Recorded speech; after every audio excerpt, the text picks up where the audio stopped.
Hey guys, welcome back to the Mentor Nation podcast. It is your host, John Abbas here, and I've got glasses today. Believe it or not, I had LASIK done about 10 years ago, and I thought it lasted forever, but it does not last forever.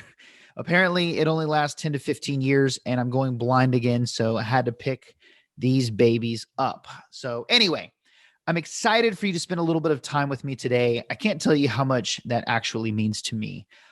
If you are watching this for the first time, or if you haven't already, do me a favor and just hit that subscribe button on either YouTube or Apple, or if you just want to be really awesome, both, because I want you to be alerted every time we have an awesome guest on this show, which is every single week. And I want you to be notified. So with that being said, today I have an awesome guest. His name is Grant Baldwin, and he's a best-selling author, and he's the founder of the Speaker Lab and the Speaker Lab podcast. He's helped thousands of everyday people, ordinary people, get paid incredible money for public speaking. Now, here's the thing.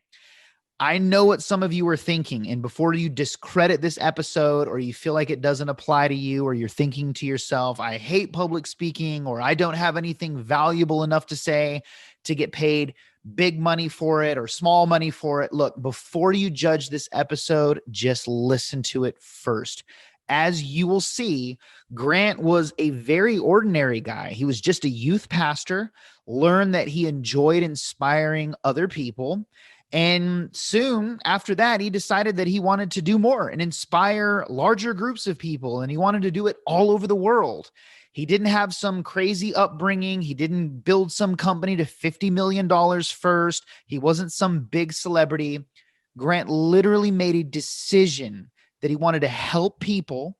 And today he gets paid huge sums of money to travel the world and speak to audiences from small groups to large groups in the thousands. Along the way of doing that, Grant realized that everyone has a story to tell. And that story, whether you think or you don't think so, can inspire someone to have a breakthrough in ways that you can't even realize. So in this interview, Grant shares some awesome strategies about how to get started in speaking, how to overcome your fear or, any limiting beliefs that you have, how much money you can make, and where you can find hundreds and hundreds of organizations all over the country that already are paying great money to have people come in and speak.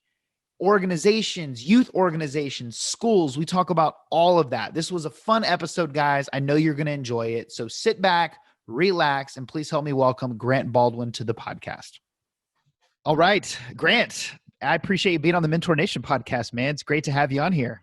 Thanks, John. Appreciate it, man. This will be fun. Yeah, absolutely. So I'm excited because I believe that this interview specifically will impact a lot of people just because of how niche what you do is. And I feel like a lot of people have a powerful message that they want to share, some just really incredible life lessons. And I don't think that they know how to get that message out or how to get started. And so I'm really pumped for you to share some insights. And if I'm not mistaken, just so the audience is clear, like you're kind of pretty much the foremost authority on like teaching people how to make money with public speaking with your company, the Speaker Lab. Is that correct? Or one of them anyway? Yeah, I mean, there's plenty of people who teach different things related to speaking, and so I don't consider us to be, the voice by any means. But right. I know that we've been able to, I personally have had a little bit of success as a speaker, and then been able to work with a lot of speakers, and who have seen similar results. And so, if someone's interested in learning how to find and book gigs, then that's absolutely what we do. So the quick nutshell on my backstory is I was a youth pastor for a little while, worked with teenagers, had some opportunities to speak, and I really enjoyed speaking, wanted to do more of it. I just had no idea where to begin. Right. How do you actually find and book gigs? Who hires speakers? How much do you charge? Like, how does that world work? And so I felt like a line that we've used a lot is I felt like I had the potential, but I needed the plan. I had the potential, but I needed the plan. And so the for so many of the students that we work with, they are where I was several years ago of just like, I know I'm not the world's best speaker, but there's something there. I would love to do more of it. I don't know what I don't know. Someone show me what to do next. And so that's really what we do now is we work with speakers who are in that spot, who are going, I've done some speaking, would love to do more of it, would love to get paid, would love to share my message. I don't know what to do next if someone would show me. And that's where we come in and help try to be a guide in the process. Yeah. So I want to take a deep dive into this because I feel like it's really, really interesting. You know, most of the people that listen to this are entrepreneurs. Sure. And I bet 90% of them, would be like an end goal, at least to incorporate in with like whatever else they're doing, right? Their business. And so I just feel like that knowledge that you have is really valuable, just the things that you learn along the way. And so your company, the Speaker Lab, I just want to make sure that I'm clear. Obviously, you help people like with the whole process and the plan in terms of like who hires, how to put yourself out there. Now, what about if somebody is scared or they just feel like they aren't a great speaker? Like there's that whole other side of it. Like, do you also help with that? Yeah, absolutely. The truth of the matter is like whenever it comes to speaking, there's no right or wrong amount of speaking that you should be doing, and there's no right or wrong way that you should be a speaker. Okay, so let me break that down. So meaning that there's some speakers who come to us and say, hey, I want to be a full-time speaker. I love speaking. I want to do 100 gigs a year. And that's absolutely possible. It takes a lot of work, but it's certainly feasible. Mm-hmm. And other speakers who come to us and say, hey, I either have a full-time job or I have a family or I have, another business. And so speaking is kind of a supplemental or side thing that I'd like to do. And so I don't want to do 100 gigs. I'd love to do 5 gigs or 10 gigs, but I'm just not sure how to find or book that many gigs. Yep. So there's no right or wrong amount that you have to do this many or you have to do that many. You get to decide what makes sense to you as far as like how speaking actually fits into any entrepreneur's business model. On the what side and kind of the presentation side, there's also like not a one size fits all for how you can deliver. It's kind of like what makes a good movie, where it could be a comedy, it could be an action movie, it could be a drama, it could be a romance movie, it could be any number of things. Right. That it's not necessarily like a specific genre, or in order for it to be a great movie, it has to follow this certain sequence. So, there's some speakers who maybe like a Tony Robbins, who are a big personality, very charismatic, kind of a larger than life. But then you also may have someone who's like a Brene Brown, who's very soft spoken, witty, but more quiet. And it's not that one's better or worse than the other. Sure. That they both work and they both can be very, very effective speakers. So what's important for any speaker at any level is to be true to yourself in terms of like how you communicate. So one of the best pieces of feedback I've gotten from people is that they say you seem like the same person on stage as you are off stage. That it's not like a character up on stage. And there's like a higher level version of yourself on stage, meaning that, you and I talking right now in kind of a one-on-one setting is not how you would want to communicate if there's, 1,000 or 5,000 people in the room. You need to be bigger, right? Right. But at the same time, like, don't be something on stage that you're not off stage. Be the type of person that you are both on stage and off stage. And so there's a congruency there because the audience picks up on that. And it's also like, it's the easiest thing to do is to be yourself. And so I want to make sure that that I want to be a great communicator and speaker on stage, but I don't want to be inauthentic to who I am off stage. Gotcha. So the person that they have the desire, but maybe they're thinking, which, I mean, I've wrestled with this myself. It's just like, is my message really good enough? Have I been through enough? Have I overcome enough obstacles that I'm ready? Like, what do you say to somebody like that? Yeah, well, one thing that was kind of in your question there that's kind of an unspoken is that there's a misconception that in order to be a speaker that you have to have had overcome some type of crazy obstacle, that you've had to, climb Mount Everest, that you've had to conquer cancer, that you've had to won a gold medal, that you've won the Nobel Peace Prize. Like, you've done something that qualifies you in order to be a speaker. Like, I'm a white male from the Midwest who's had a pretty normal average life. They're like, there's nothing on paper that would qualify me to be a speaker. Like, I haven't won any of those accomplishments. I've never broken a bone. Like, my life's been pretty boring.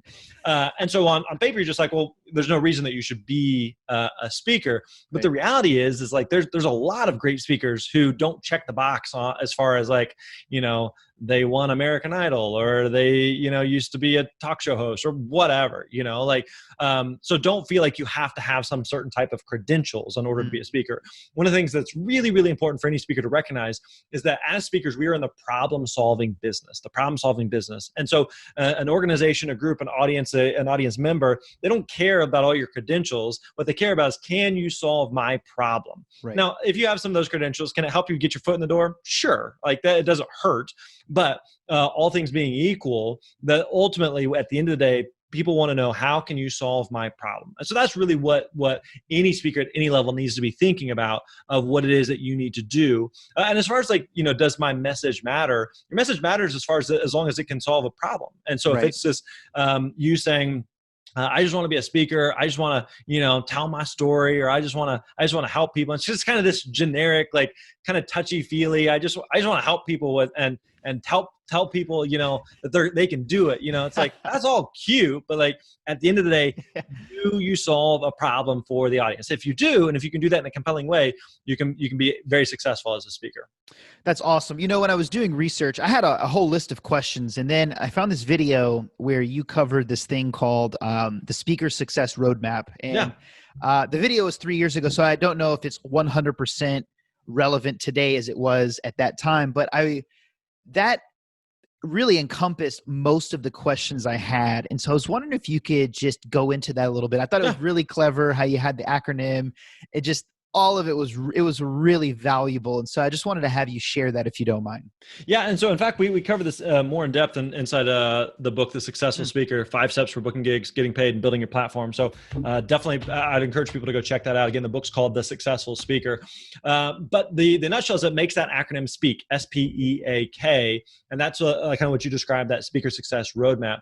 And so the S is to select a problem to solve. So we kind of touched on this, but to get really clear on 2 things: who do you speak to, and what is the problem that you solve for that audience?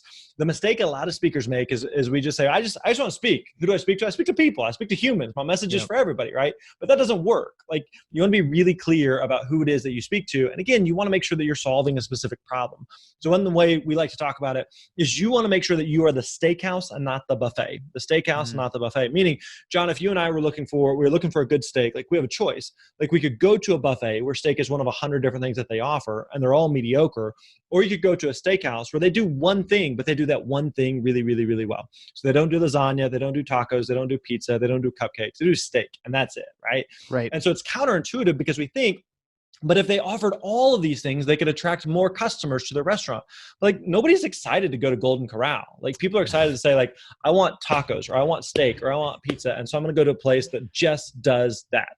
And so that's, again, counterintuitive, but the more narrow, the more specific, the more clear, the more focused you are, the easier it is to actually attract the right type of customer and the right type of clients that you work with. So that's the first part. The S, select a problem to solve. The P is to prepare your talk. So once you're clear on, this is who I speak to, this is the problem that I solve, here's the solution part of the equation. Okay. Preparing what that talk could look like. What's that solution? And so that's another like really key part of being clear on, how do you create that talk? How do you deliver that talk? How do you work with an audience? How do you use slides? How do you use humor? How do you tell stories? So that's where we dig into that. The E is to establish yourself as the expert. Establish yourself as the expert. This comes down to 2 key marketing tools that you need. You need a website, and you need a demo video. Website and demo video. And so in this day and age, if you don't have a website, you don't exist. Like, people don't take you seriously. And a video is a chance for people to kind of preview you as a speaker. And so it's kind of like, think of it like a movie trailer. Before we would go see a movie, we want to see a trailer. I don't need to see the whole movie to make a judgment on whether or not I'm going to like it. If I can just see like a minute or 2 trailer, I've got a pretty good sense of like, who's in it, what's the plot, what's the theme, and does that make me want to see more?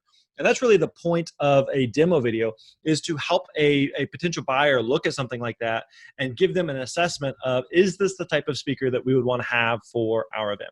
The next part of the process, the A, is to acquire paid speaking gigs. And so this is where we want to get to, right? I want to book gigs. But it's important that people realize, like, you have to have these other steps, these foundational steps in place first before we get there. So when someone says, well, I just want to book gigs. Okay, who do you speak to, or what do you speak about? I'll speak about whatever. I just want to book gigs. Like, okay, what's your talk about? It doesn't matter. What do you want me to speak about? It's like, okay, none of this works. You got to be clear on these other foundational pieces before you get to acquire paid speaking gigs.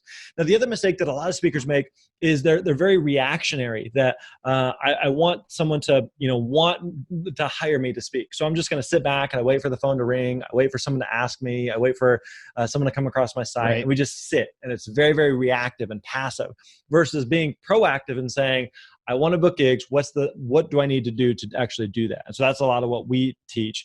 And then the last part of the process, the K, is know when to scale.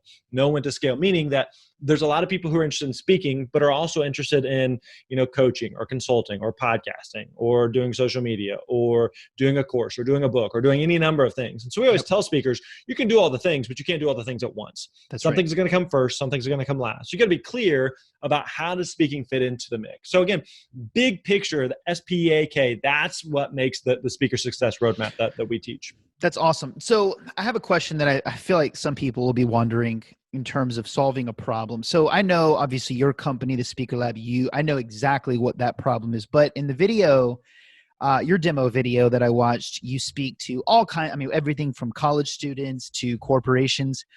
What was like the problem that you were focused on solving there?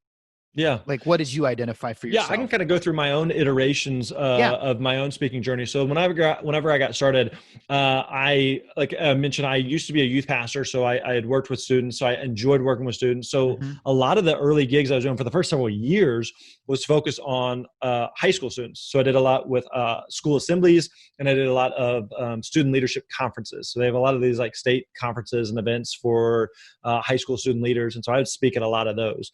Then I started doing some more with college students. And then as we started doing some more teaching and training around public speaking, started doing some more with some corporations, some associations, some entrepreneurs. And so it's grown over time. And so a way to think about this is, let's take a company like Nike. Nike is a multi-billion dollar company that today will sell just about anything they can put a swoosh on. But that's not how they got their start. Like, they got their start by selling one specific type of shoe to one specific type of runner. So they sold these running shoes for long distance collegiate runners. And that was it. Like, they one specific shoe for one specific market. Have you read Shoe Dog, by the way? Exactly. Yeah, totally. Great book. And so Phil Knight just created this one type of shoe for this one type of runner. And then eventually, then they created basketball shoes or walking shoes or, some everyday running shoes. And then let's make shorts, or then let's make hats, or then let's make basketballs or whatever, right? And then it expands over time. But if Phil Knight started from day one of we're going to make everything, you're like, that doesn't work. But we're going to make one specific type of running shoe. And over time, that can expand. Yep. And so today, the bulk of what I do as far as speaking goes is kind of this meta thing of speaking about speaking and teaching people how to find and book gigs. And that can look different to a couple different types of audiences. But that's not what I did when I got started. And so it's also important to recognize what someone does today in their business may look different than when they got started in their business. Right. Nike is a great example of that. And there's, plenty of examples of you were opening a restaurant. You said, I want to be McDonald's. It's like, that's great. But McDonald's didn't start with, thousands and thousands of franchises across the world. They started with one location. Right. So realize every speaker, every entrepreneur, again, this isn't exclusive to just speakers, for any entrepreneur that you look up to, you admire, you respect, everybody starts from zero. Everybody starts from zero. There's a time where I had none gigs and then I had one gig, right? And everybody, that's the case. Anybody that you look up to, there's a time where they weren't in business and then they were in business, And so it's true for speakers, it's true for entrepreneurs in general, that businesses evolve and change over time, but they all start from the same place, which is they all start from scratch. Gotcha. So what kind of companies, because I know when people think of speaking, we think of Grant Cardone and Tony Robbins and, just people like that. But there's a whole other world out there. There's a lot of companies that hire people for speaking. And you touched on some of those as well in your video. I just wanted to see if you wouldn't mind elaborating a little bit on some of the industries that really, really spend the money to hire speakers all the time. Yeah, there's 7 primary industries that we talk about and we teach that hire speakers. So you have corporations, Hmm. associations, faith-based and churches, nonprofits, government and military, colleges and universities, and then education, K through 12. So elementary, middle school, high school. Those are going to be the big ones. Now within that, there's going to be plenty of subsets and subcategories. I'm continually amazed at the number of opportunities that exist for speakers. I'll give you an example. There was a lady, a client of ours, who we were working with a while back, and she was a veterinarian. She Hmm. did a lot of work with animals, and so she was interested in finding and booking gigs. And so she was kind of following our process. So she follows back up with me, and she says, "Hey, I just booked my first gig." I was like, "Awesome! Tell me about the gig." And she said, "I'm being paid $5,000 to speak in Vegas at a pet sitting conference." A pet sitting conference. I was like, that's not a real thing, but it was, you know? So I don't claim to know, like, here's all of the opportunities that exist. You certainly have the big ones: Yep. motivation, leadership, sales, customer support, change, innovation, those type of big topics, especially on a business side of things. But there is a lot of different opportunities for a lot of different speakers at a lot of different niches. And so a lot of it comes down to you being really, really clear as a speaker. Like, what are your goals for speaking? How much speaking do you want to be doing? Who do you want to be speaking to? What's that problem that you can solve? And then we can kind of reverse engineer and figure out, the best possible way to get there. But there are speakers that speak on all different subjects, topics, all different types of groups that hire speakers. So there's no shortage of opportunities for speakers. That's awesome. Now you said there's this she commanded a $5,000 fee. Like, what are some of the ranges? I mean, I imagine it's very broad, Sure. but like when somebody's just getting started, like what is the normal, like, typical budget that you would see a company, maybe not 5 or 10,000 people, but like, is there a range that you've seen that they pay? I know when I was in direct sales, they paid, anywhere from 50 to $200,000 for somebody to come. But, Mhm. I was wondering, like, where does it start? Yeah. Yeah. How much should you be paid as a speaker? How much can you be paid? The reality is, you're right. It does depend, which is a horrible cop out answer. I get that. So I'll give you a couple different variables and factors that go into it, and a Perfect. couple of different ranges, and then I'll give you a shortcut tool. Um, so it depends on your industry. For one, you can charge more in some industries versus others. You can charge more speaking to corporations than you can to nonprofits. You can charge more speaking to colleges than elementary schools. It's just different industries charge different amounts or pay different amounts. That also is going to depend on your abilities as a speaker. And so if you're a brand new speaker just getting started, you're probably not as good of a speaker as Right. someone who's been just been doing it longer, is just frankly a better speaker. It's also going to depend on your marketing materials. So we talked about your website, your video. Whether we like it or not, people judge books by their cover. And Yep. so you want to make sure that your stuff looks professional. That doesn't mean that you need to have spent tens of thousands of dollars on a website or a video. Like, you can still do things very professionally, do things with excellence, and not break the bank. And so, Right. but make sure that your stuff looks sharp. So those would be some different variables. Now, as far as ranges, for a newer speaker, anywhere from, again, depending on the different factors and variables, a new speaker, let's say that you've done a few gigs, you've been paid a couple of times, you have a good website, you have a good video, depending on the industry, usually anywhere from $1,000 to $5,000 for a gig is not unrealistic at all. From there, if you're doing a consistent number of gigs and you're speaking, let's say 20, 30 times a year, kind of an up and coming speaker, Yep. especially like in the corporate market or association market, 5 to 10 is not unheard of at all. If you are speaking full time, you're, say, kind of a B-list celebrity, maybe you have a best-selling book, something like that, Right. 10 to 20. And then from there, it can go up, 20 to 50 for, New York Times bestselling authors, well-known, recognizable names. And then 50 and way, way, way higher from there. And a lot of it comes down to, at that point, it's not even necessarily, how good of a speaker they are or what the content is that they're going to share. It is about a lot of it, the name recognition, Right. and can they put butts in seats? And so if having you at my event causes more people to buy tickets, then there's a natural ROI. If I can pay Right. you $50,000 to come speak, and you're going to sell, just having your name on the ticket sells $200,000 worth of tickets. That's a no-brainer, and so there's just a natural ROI there. But as a shortcut answer for any speaker, we put together a free speaking fee calculator. If someone goes to myspeakerfee.com, it's short, free calculator. You answer a couple questions for a specific event, and it'll tell you what you should be charging as a speaker. Because again, Perfect. It depends on you. Yep. But that's where you go to myspeakerfee.com, and again, answer a couple questions, it'll tell you what it'll also factor in virtual gigs. How do you price virtual, especially right now in kind of COVID land at the time that's recording, versus like an in-person gig? How do you price those differently? And so going to myspeakerfee.com, it'll give you an option for an in-person versus a virtual, and they'll factor those things in. Awesome. Yeah, I'll put that in the show notes. Who I don't know if you know this, who's the highest paid speaker on the circuit right now? Do you know? Again, it kind of depends because different people will say different things. So I know of one speaker, marketer who he does a lot of offering something from selling from stage. And so, I sold, $1 million worth of stuff on stage. So I was paid $1 million. Well, you earned $1 million from speaking. Absolutely. I don't take anything away. Right. But it wasn't like the client paid you $1 million to come speak, Talk about Russell. So, there's different speakers who sell different things, from stage. So, and Russell's one of them for sure. And he does a great job with it. But it so it kind of depends, how you define that, as far as what they were paid to speak versus what they earned from speaking. Gotcha. I have two just final questions before we wrap up. One is, obviously, it's a very well-known saying that, the fear of death is second only to the fear of public speaking. What's kind of your answer or your little mindset answer to that? Yeah. It's true that a lot of people are very scared of the idea of speaking. My wife would fall into that category. She's like, hey, you go do your speaking thing, but I want nothing to do with that as far as getting up on stage. And I would say most people get nervous, even still as professional speakers, we still kind of have those butterflies.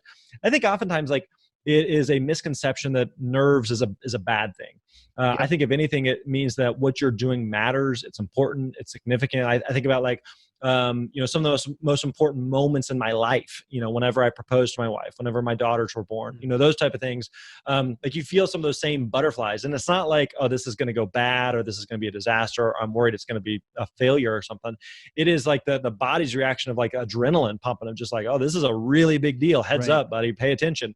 And so I think oftentimes we kind of get that confused of nerves with excitement and adrenaline pumping, that this is important. So how do you, the real question is how do you minimize that so it doesn't become debilitating? Gotcha. And one of the best things you can do for any speaker is really spend a lot of time practicing and preparing. The best speakers in the world, they don't just, scribble some thoughts on a napkin and then hop up and I'm just going to wing it and hope this works. It just doesn't work like that. In the same way that you look at a professional athlete, you take a LeBron James, and LeBron is a physically large human being who's very naturally talented and gifted athletically. Yep. But he still spends a ridiculous amount of time practicing drills, practicing footwork, practicing plays, practicing free throws, all these different things to make sure that by the time he steps out on the court, that he's a lot more comfortable and confident to perform because he's done the work. And so for any speaker at any level, you can really spend a lot of time practicing, preparing, rehearsing, going over your talk time and time and time again to be more comfortable with the presentation by the time you get up to deliver it. I love that. My final question is, and you mentioned, and we've talked about this a couple times already, some of you're solving problems. Are there, just like you were able to identify 7 key industries, are there some really common problems that are across all industries that people really look to speakers to solve or help their people? Is it more mindset? Is it skill set? What are some of the commonalities that you see, or the big problems that you see that people look and are willing to pay to be solved? Yeah, there are some of those big topics, like I mentioned, a motivation, a leadership, a sales, marketing, customer service, innovation, change, those type of topics. What I would also recommend for anyone who's kind of evaluating, kind of thinking this through for themselves, is to think about what your own experiences are. What's the industry that you come from? What's the world that you know? What are some of the challenges and obstacles that you have seen there that people run into that you might be able to help with or that you have some experience with? So rather than saying, where are the opportunities that exist? So I'm going to go create something over there. Like, look at your own backyard of what are the things that you're knowledgeable on, the things where you have experience, and then also where your background is. Sure. And so rather than trying to start somewhere different, start with what you know. You already, if you are, you come from the real estate world, you probably know what some of the bigger challenges are amongst real estate agents or among brokerages or amongst buyers that you could potentially speak to or help solve that problem. So start with what you already know and start with that low-hanging fruit. I love it, man. This has been great, Grant. Finally, I just want to see if you could just share with the audience the best way to connect with you, follow your content, how to get started to learn more. If somebody's interested that's listening to this, just feel free to share that, and I'll drop all those links in the show notes as well. Yeah, everything we do is over at thespeakerlab.com, thespeakerlab.com. If you're listening to a podcast like this, then you probably love other podcasts. Definitely check out a podcast by the same name, the Speaker Lab Podcast. We got over 300 episodes there. So Awesome. Check that out. Check out that speaker feed calculator, myspeakerfeed.com. And then, like I mentioned earlier, also check out the new book, The Successful Speaker, 5 Steps for Booking Gigs, Getting Paid, and Building Your Platform. Go check that out on Amazon, Barnes & Noble, wherever you buy your books. Again, the book is called The Successful Speaker. Man, it's been great. Congratulations on the book and on your continued success, man. Thank you so much for your time and for being with us today. You bet. Thanks, John. Appreciate it, man. Absolutely.